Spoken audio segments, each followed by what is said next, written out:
ओम नमः शिवाय। रुद्र संहिता खंड 2 अध्याय 41 देवताओं द्वारा भगवान शिव की स्तुति। भगवान शिव का देवता आदि के अंगों के ठीक होने और दक्ष के जीवित होने का वरदान देना। श्री हरि आदि के साथ यज्ञ मंडप में पधार कर शिव का दक्ष को जीवित करना तथा दक्ष और विष्णु आदि के द्वारा उनकी स्तुति। देवताओं ने भगवान शिव की अत्यंत विनय के हाथ के साथ स्तुति करते हुए अंत में कहा, आप पर उत्कृष्ट परमेश्वर पर तत्व और परात्पर है। आप सर्वव्यापी विश्वमूर्ति महेश्वर को नमस्कार है। आप विष्णु कुलत्र, विष्णु क्षेत्र, भानु, भैरव, शरणागत वत्सल, त्र्यंबक तथा विहरणशील है। आप मृत्युंजय है। शोक भी आपका ही रूप है। आप त्रिगुण और गुणात्मा है। चंद्रमा, सूर्य और अग्नि आपके नेत्र हैं। आप सबके कारण तथा धर्म मर्यादा स्वरूप है। आपको नमस्कार है। आपने अपने ही तेज से संपूर्ण जगत को व्याप्त रखा है। आप निर्विकार, प्रकाशपूर्ण, चिदानंद स्वरूप पर ब्रह्म परमात्मा है। महेश्वर, ब्रह्मा, विष्णु, इंद्र और चंद्र आदि समस्त देवता तथा मुनि आपसे ही उत्पन्न हुए हैं। क्योंकि आप अपने शरीर को 8 भागों में विभक्त करके समस्त संसार का पोषण करते हैं, इसलिए अष्टमूर्ति कहलाते हैं। आप ही सबके आदि कारण करुणामय ईश्वर हैं। आपके भय से यह वायु चलती है। आपके भय से अग्नि जलाने का कार्य करती है। आपके भय से सूर्य तपता है और आपके भय से ही मृत्यु सब ओर दौड़ती फिरती है। दया सिंधु महेशांत परमेश्वर प्रसन्न होइए। हम नष्ट और अचेत हो रहे हैं, अतः आप ही हमारी रक्षा कीजिए। नाथ करुणा निधे शंभो, आपने अब तक नाना प्रकार की आपत्तियों से जिस तरह हमें सदा सुरक्षित रखा है, उसी तरह आज भी आप हमारी रक्षा कीजिए। नाथ दुर्गेश, आप शीघ्र कृपा करके इस अपूर्ण यज्ञ का और प्रजापति दक्ष का भी उद्धार कीजिए। भृग को आपकी आंखें मिल जाए, यजमान दक्ष जीवित हो जाए, उषा के दांत जम जाए और भृगु की दाढ़ी मुझ पहले जैसी हो जाए। शंकर आयुधों और पत्थरों की वर्षा से जिनके अंग भंग हो गए हैं, उन देवता आदि पर आप सर्वथा अनुग्रह करें, जिससे उन्हें पूर्णतः आरोग्य लाभ हो। नाथ, यज्ञ कर्म पूर्ण होने पर जो शेष है, यह सब आपका पूरा भाग हो, इसमें कोई हस्तक्षेप न करे। रुद्रदेव, आपके भाग से ही यह यज्ञ पूर्ण हो, अन्यथा नहीं। ऐसा कर मुझ ब्रह्मा के साथ सभी देवता अपराध क्षमा कराने के लिए उदित हो हाथ जोड़कर भूमि पर दंड के समान पड़ गए। ब्रह्मा जी कहते हैं, नारद, मुझ ब्रह्मा, लोकपाल, प्रजापति और मुनियों सहित श्रीपति विष्णु के अन्वय विनय करने पर परमेश्वर से प्रसन्न हो गए।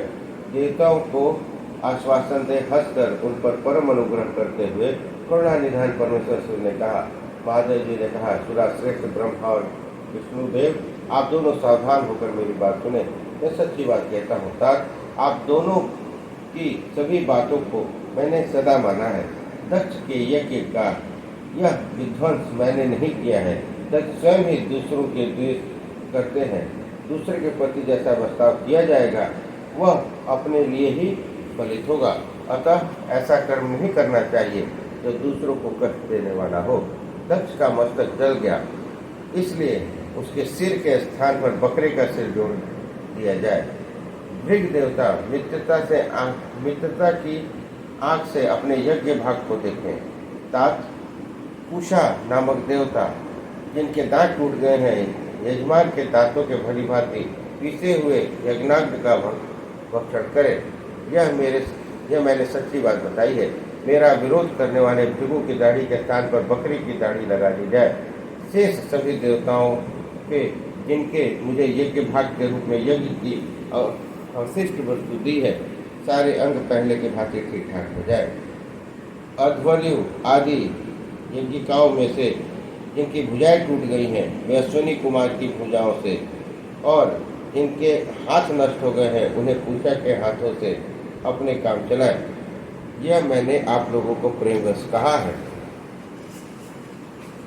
ब्रह्मा जी कहते हैं, नारद ऐसा कहकर वेद का अनुसरण करने वाले सुर सम्राट चराचर दयालु परमेश्वर महादेव जी चुप हो गए।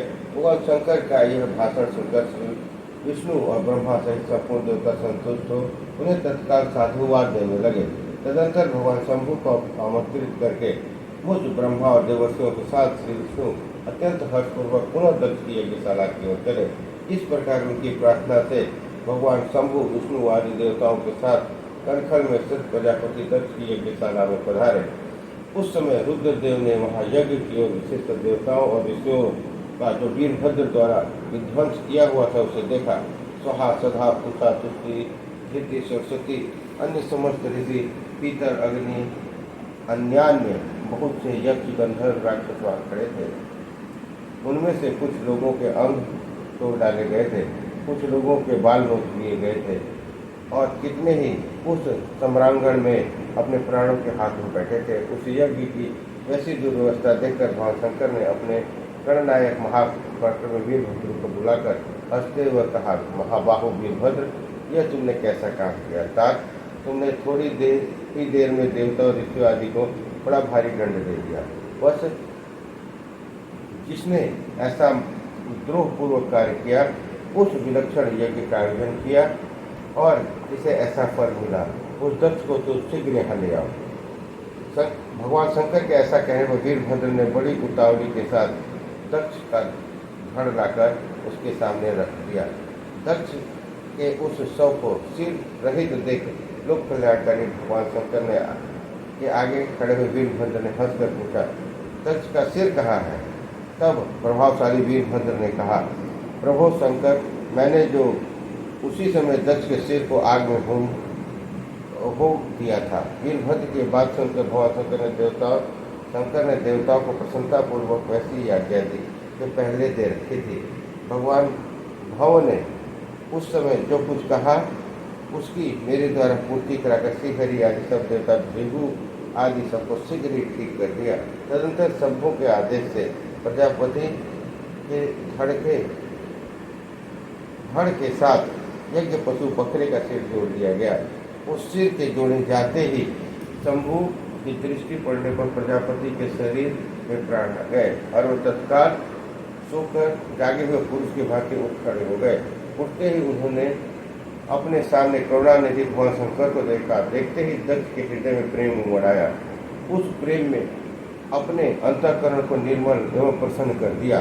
पहले महादेव जी से द्वेष करने के कारण उनका अंतःकरण मलिन हो गया था, परंतु उस समय शिव के दर्शन से वे तत्काल शरद ऋतु की चंद्रमा की भांति निर्मल हो गए। उनके मन में भगवान शिव की स्तुति करने का विचार उत्पन्न हुआ, परंतु वे अनुरागाधित्य के कारण और अपनी मरी हुई पुत्री का स्मरण करके व्याकुल हो जाने के कारण तत्काल उनका स्मरण न कर सके। थोड़ी देर बाद मन स्थिर होने पर दक्ष ने लज्जित हो लोक शंकर शिव शंकर को प्रणाम किया और उनकी स्तुति आरंभ की। उन्होंने भगवान शंकर की महिमा गाते हुए बारंबार उन्हें प्रणाम किया। फिर अंत में कहा, परमेश्वर, आपने ब्रह्मा होकर सबसे पहले आत्म तत्व का ज्ञान प्राप्त करने के लिए मुझे आपने मुख से विद्या तप और व्रत धारण करने वाले ब्राह्मणों को उत्पन्न किया था। तब ज्वाला लाठी लेकर गांव की रक्षा करता हुआ उस पर मर्यादा का पालन करने वाले आप परमेश्वर दंड धारण किए हुए उन साधु ब्राह्मणों की सभी विपत्तियों से रक्षा करते हैं। मैंने दुर्वचन रूपी बाणों से आप परमेश्वर को बिंध डाला था, फिर भी आप मुझ पर अनुग्रह करने के लिए यहाँ आ गए। अब मेरी ही तरह अनन्य दैन्य पूर्ण आशा वाले उन देवताओं पर भी कृपा कीजिए। भक्त दीन बंधु संभो, मुझ में आपको प्रसन्न करने के लिए कोई गुण नहीं है। आप षड्विध ऐश्वर्य से संपन्न परातत्व परमात्मा है, अतः आप अपने ही बहुमूल्य उदार पूर्ण बर्ताव से मुझ पर संतुष्ट हो। ब्रह्मा जी कहते हैं, नारद इस प्रकार लोक कल्याणकारी महाप्रभु महेश्वर शंकर की स्तुति करके विनीत चित्त प्रजापति दक्ष चुप हो गए। तदंतर श्री विष्णु ने हाथ जोड़कर भगवान ऋषभध्वज को प्रणाम करके प्रसन्नतापूर्ण हृदय और वाष्प गण वाष्प गदगद वारी द्वारा उनकी स्तुति प्रारंभ की। तदंतर मैंने कहा, देव देव महादेव प्रणाम सागर प्रभो, आप स्वतंत्र परमात्मा है, अद्वितीय अविनाशी परमेश्वर है। देव ईश्वर, आपने मेरे पुत्र पर अनुग्रह किया। आपने अपमान की ओर कुछ नहीं ध्यान देकर दक्ष के यज्ञ का उद्धार कीजिए। देवेश्वर, आप प्रसन्न होइए, समस्त शापों को दूर कर दीजिए। आप सज्ञान हैं, अतः आप ही मुझे कर्तव्य की ओर प्रेरित करने वाले हैं और आप ही अकर्तव्य से रोकने वाले हैं। महामुने, आप इस प्रकार परम महेश्वर की स्तुति करके मैं दोनों हाथ जोड़कर मस्तक झुकाकर खड़ा हो गया। तब सुंदर विचार रखने वाले इंद्र आदि देवता और लोकपाल शंकर देवता की स्तुति करने लगे। उस समय भगवान शिव का मुखारबिंद प्रसन्नता से खिल उठा। इसके बाद प्रसन्नचित्त हुए समस्त देवताओं, दूसरे दूसरे सिद्धों, ऋषियों और प्रजापतियों ने भी शंकर जी का सहस्त्र स्तवन किया। इसके अतिरिक्त उपदेवों, नागों, सदस्यों और ब्राह्मणों ने पृथक पृथक प्रणाम पूर्वक बड़े भक्ति भाव से उनकी स्तुति की। इस प्रकार अध्याय 41 और 42 समाप्त हुआ। बोलिए हर हर महादेव।